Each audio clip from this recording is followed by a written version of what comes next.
And welcome back. तो last के videos में हम देख चुके हैं कि प्रिंसिपल ऑफ मैथमेटिकल इंडक्शन क्या होता है, उसके क्वेश्चंस कैसे सॉल्व किए जाते हैं और ये कॉन्सेप्ट क्या बोलता है। अब हमारी बात आती है एक बहुत ही इंटरेस्टिंग टॉपिक, वो है कॉम्प्लेक्स नंबर्स।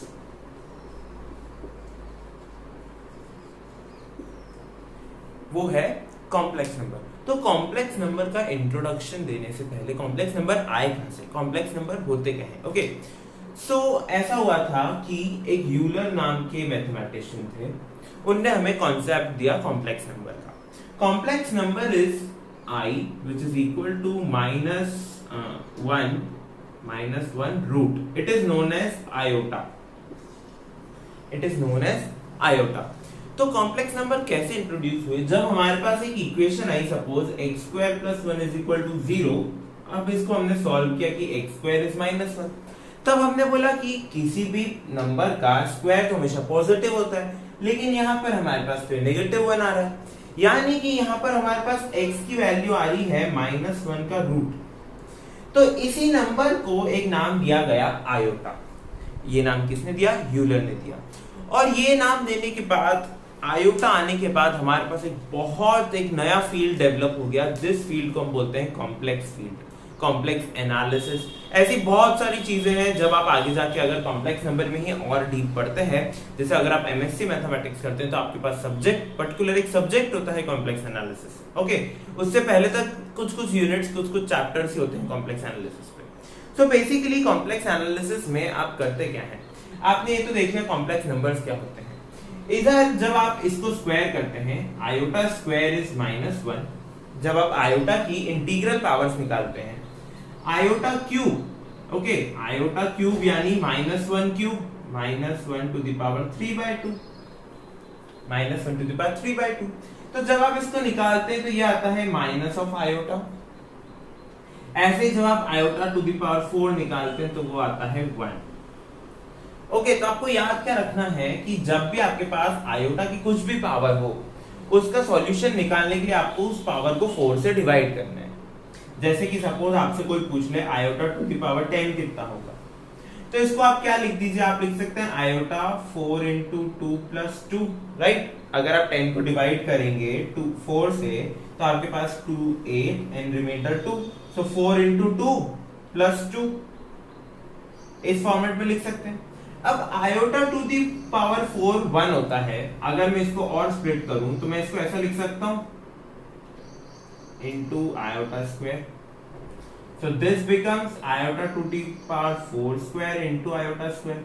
अब ये आयोटा टू दी पावर 4 होता है 1 square is 1 into iota square, this is iota square and iota square is -1। तो आपसे अगर कोई पूछता है आयोटा की कितनी भी पावर पूछता है, आप उसको 4 से डिवाइड कर दीजिए और जो रिमाइंडर टर्म होगी, जो रिमाइंडर नंबर होगा, उतना आयोटा पे पावर लगा दीजिए, वो आपका आंसर हो जाएगा।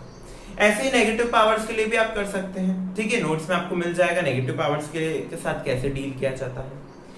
हमने ये देखा है आयोटा की इंटीग्रल पावर्स क्या होती है, हमने ये देख लिया कि कॉम्प्लेक्स नंबर्स। अब कॉम्प्लेक्स नंबर्स की बात आती है। कॉम्प्लेक्स नंबर्स से पहले एक इंपॉर्टेंट पॉइंट याद रखिएगा, जब भी आप किन्हीं दो नंबर के रूट का मल्टीप्लाई करते हैं और वो दो नंबर नेगेटिव है तो इसका आंसर आप √AB नहीं लिख सकते। इसका आंसर आप √AB नहीं लिख सकते। इसके आगे आपको एक माइनस साइन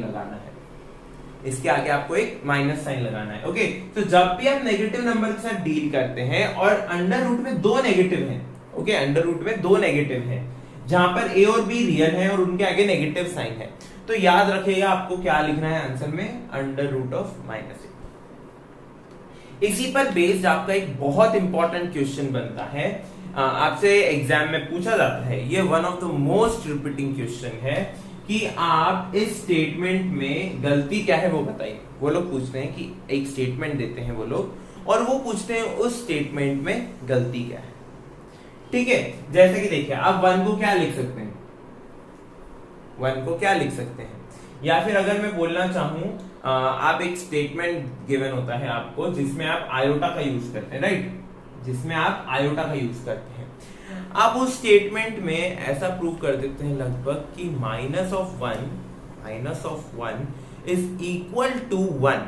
कैसे प्रूव करते हैं देखिए, ये आपने लिया माइनस वन क्या होता है, आयोटा स्क्वायर यानी आयोटा इंटू आयोटा, राइट। इसको मैं क्या लिख सकता हूं, -1 रूट इंटू -1 रूट। इसको मैं लिख सकता हूं root -1 into -1 which is √1 which is 1। Question आपसे पूछा जाता है find the fallacy in the statement. इस स्टेटमेंट में गलती का है ये पता लगाइए। तो आपको कुछ नहीं करना, गलती हमें साफ दिख रही है। जब भी दो नेगेटिव नंबर्स के रूट का मल्टीप्लिकेशन होता है तो आप डायरेक्ट मल्टीप्लाई नहीं कर सकते, ये रहा रूल। आपको क्या करना होता है, आगे एक नेगेटिव साइन लगाना होता है यहां पर, राइट। तो फॉल्सी क्या है, इस स्टेटमेंट में गलती कहां पर है, यहां पर एक गलती है, ये क्या है यहां पर फॉल्सी। ऐसा ही आपसे क्वेश्चन पूछा जाता है, ये बहुत ही इंपॉर्टेंट क्वेश्चन है। ओके, सो अब हम आ जाते हैं कि कॉम्प्लेक्स नंबर्स होते क्या हैं।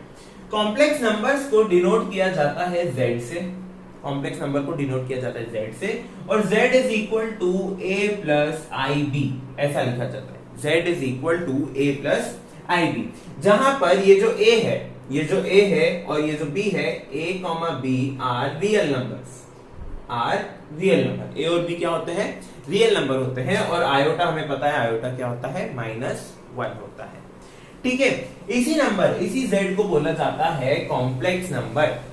और जब आप कॉम्प्लेक्स नंबर में आगे पढ़ेंगे तो सपोज आपको कोई पूछता है कि z का रियल पार्ट क्या है, कोई पूछता है z का रियल पार्ट क्या है, तो वो है a, और इमेजिनरी पार्ट क्या है, z का b, ठीक है। रियल पार्ट यानी ऐसा नंबर जिसके साथ कुछ मल्टीप्लिकेशन में मतलब सिर्फ एक रियल नंबर हो, प्योरली रियल नंबर हो। तो यहां पर देखिए, ये इसका रियल पार्ट है plus i times imaginary part. अब इस पार्ट को इमेजिनरी पार्ट क्यों बोला गया, क्योंकि ये जो आयोटा इज इक्वल टू -1 का अंडर रूट है, ये इमेजिनरी रूट है। इसको क्या बोलते हैं, इमेजिनरी रूट भी बोलते हैं, इमेजिनरी रूट,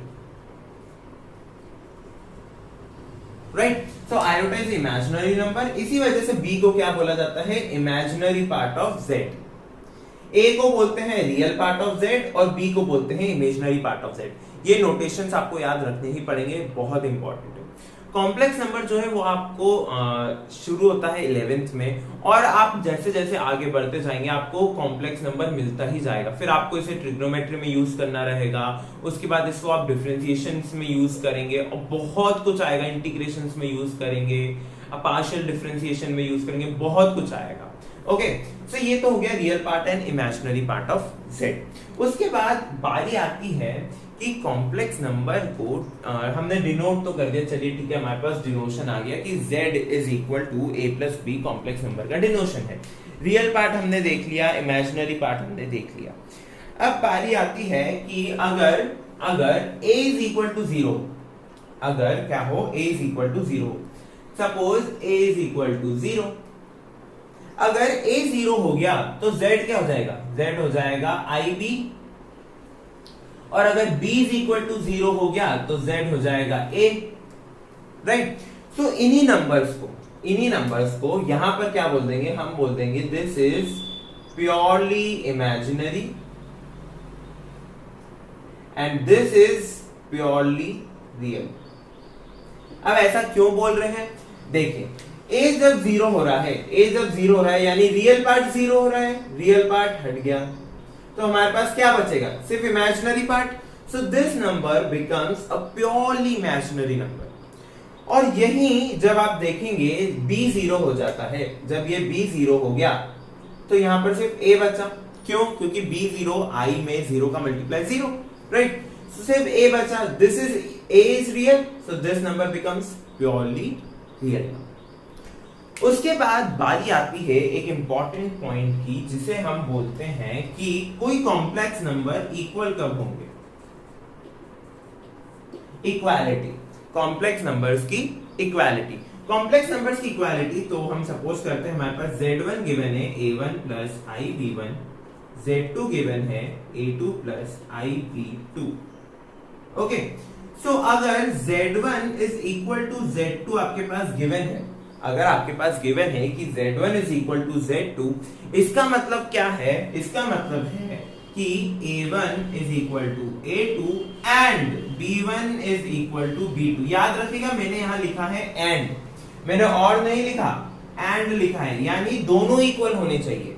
A1 A2 के इक्वल भी होना चाहिए और B1 B2 के इक्वल होना चाहिए। यानी कि अगर मैं इसे लिखना चाहूं तो मैं क्या लिख सकता हूं? मैं ऐसा लिख सकता हूं, ना, real part of Z1 is equal to real part of Z2 and imaginary part of Z1 is equal to imaginary part of Z2। A1 A2 क्या है? इमेजिनरी है, सॉरी रियल पार्ट है Z1 और Z2 के। B1 B2 क्या है? Imaginary है Z1 और Z2 के। तो ये कंडीशन होल्ड हो गई। अगर आपको इस पर बेस्ड कोई क्वेश्चन दिया जाता है, सपोज आपसे बोला गया, जस्ट अ मिनट, मैं थोड़ा सा मिटा देता हूं, ठीक है। सपोज आपको बोला गया कि क्वेश्चन गिवन है Z1 is equal to 2 plus IY, Z2 is equal to x minus 5i। ये गिवन आपको उनने बोल दिया है कि Z1 is equal to Z2 है, ये कंडीशन होल्ड हो रही है, फाइंड x एंड y। तो आपको क्या करना है? कुछ नहीं करना है, आपको इन दोनों के रियल पार्ट कंपेयर करने हैं। Real part of Z1 is 2, real part of Z2 is x, तो x की वैल्यू आ गई। ऐसे इमेजिनरी पार्ट कंपेयर करने हैं, imaginary part of Z1 is y, imaginary part of Z2 is -5। Okay, क्या याद रखना है? Z को हम रिप्रेजेंट कैसे करते हैं? a प्लस IB से। ओके, a प्लस IB, यहां पर प्लस दिखना चाहिए ना, तो अगर मैं -5 साथ में ले लूंगा तो यहाँ प्लस लग जाएगा। इसको मैं ऐसा लिख सकता हूं x प्लस -5 टाइम्स i। यहां पर हमें क्या दिखना चाहिए? प्लस दिखना चाहिए। ओके, सो अगर आप कॉम्प्लेक्स नंबर के एग्जांपल देखें तो 2 plus 3i -4 -6i -8 plus 7i, 0 plus 0i, 0 plus 1i, 2 plus 0i, ये सब इस तरह के कितने भी नंबर्स आप बना लीजिए, वो सब क्या है? वो सब कॉम्प्लेक्स नंबर है। क्यों? क्योंकि कॉम्प्लेक्स नंबर में a और b रियल होना चाहिए और b के साथ आयोटा का मल्टीप्लाई होना चाहिए। ठीक है, इसको आप ऐसे भी लिख सकते हैं, iota times a plus b, ये भी एक कॉम्प्लेक्स नंबर ही है। ये इसके इक्वल भले ही ना हो, सपोज इसको मैंने Z1 नाम दे दिया, ये भले ही इसके इक्वल ना हो पर ये है भी तो एक कॉम्प्लेक्स नंबर ही। तो इस वीडियो में हमने देखा कॉम्प्लेक्स नंबर का इंट्रोडक्शन, कॉम्प्लेक्स नंबर का जनरेशन कैसे हुआ, वो किसने दिए, कॉम्प्लेक्स नंबर की इक्वालिटी क्या होती है, उसे रिप्रेजेंट कैसे किया जाता है, इमेजिनरी पार्ट क्या होता है, रियल पार्ट क्या होता है, एटसेट्रा। अगले वीडियो में हम देखेंगे कॉम्प्लेक्स नंबर का अलजेब्रा। कॉम्प्लेक्स नंबर का अलजेब्रा यानी एडिशन, सब्ट्रैक्शन, मल्टीप्लिकेशन कैसे किया जाता है, उनकी प्रॉपर्टीज क्या है। तो मिलते हैं अगले वीडियो में, तब तक के लिए thank you for watching and keep supporting.